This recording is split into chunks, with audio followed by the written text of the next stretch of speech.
د یادې ازموینې پر مهال خوست مرستیال ولی مولوي محمد انور دین پرور وویل چې ازموینه شفافه وه. بریالي ښوونکي به د دغه ولایت اړونده لیسو کې په بېلابېلو برخو کې د ښوونکو په دندو وګمرل شي. د ده په خبره چې په دې سره به تر یو بریده د ښوونکو د کمښت ستونزه هواره شي. الحمدلله موږ خو چې وکتله کوم هیئت چې راغلی و کومه پروسه چې وه ډېره په تمامه نه شفافه چې کلفې موږ په خپل لاس خلاص کړه او ورسره خلک ډېر زیات مخلص وو په دې کې چې موږ داسې کوششونه وکړو داسې درسونه ووایو چې سبا ته د موږ دغه شاګردان په بل ځای کې همدغسې استادان او همدغسې نورو خلکو ته خدمت وکړي.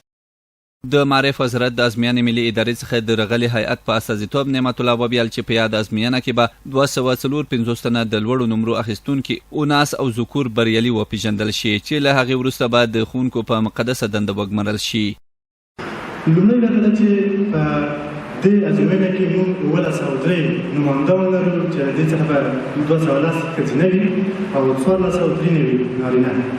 دوی به د 256 بستونو خالي بستونو لپاره ازموینه ورکوي. په دې کسانو کې به 10 کسان ښځینه او 226 نارینه د خالي بستونو لپاره جذبېږي.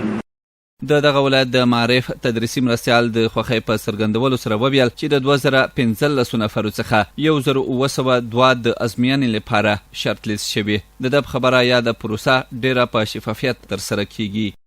معارف ریاست په چوکټ کې 2015 نفره چې موږ سره د یادو بستو د پوره ثبت نام کړی و د هغې له جملې څخه 1902 نفره شرط لیست په پروسه کې راوتلي دي. د پروسې له جملې څخه 254 نفره دي چې هغه به نن ورځ استخدامیږي د امتحان د پروسې د لارې.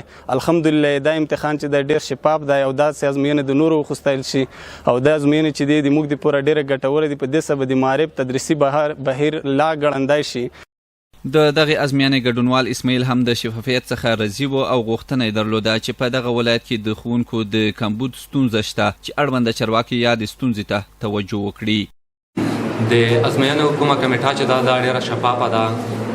انشاءالله کومه درغلي کومه ستونزه به نه وي. ټولې پروسې ډېر شفافې دي او هیله او تمه مو دغه ده چې نتیجې به یې هم شفافې راووځي.